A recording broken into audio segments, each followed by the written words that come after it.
Uncontained emotion on the Promenade des Anglais.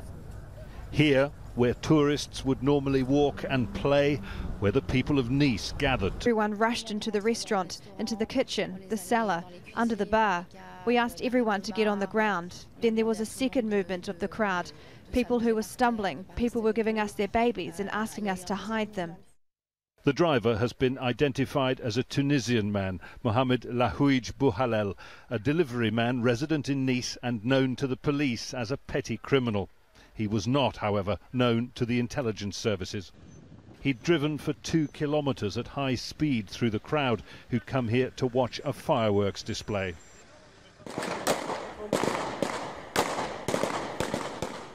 These pictures show the moment the driver's murderous journey ended, shot dead at the wheel by police.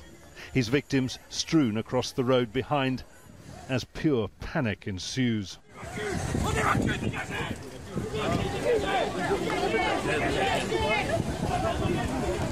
The policeman followed him for 300 meters.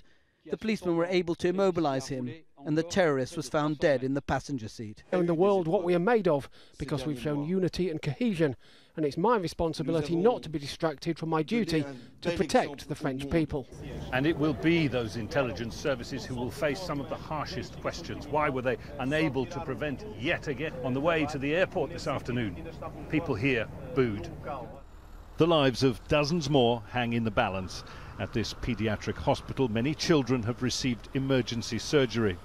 Last night we welcomed 30 children and teenagers under 18. Unfortunately, 2 of them have passed away during the night, and we still have 5 children in critical situation. May emerge from this latest attack on France anger at the failure of intelligence and government policy, perhaps, and maybe also the realization that the threat is now a sad fact of life. Jonah Hull, Al Jazeera, Nice.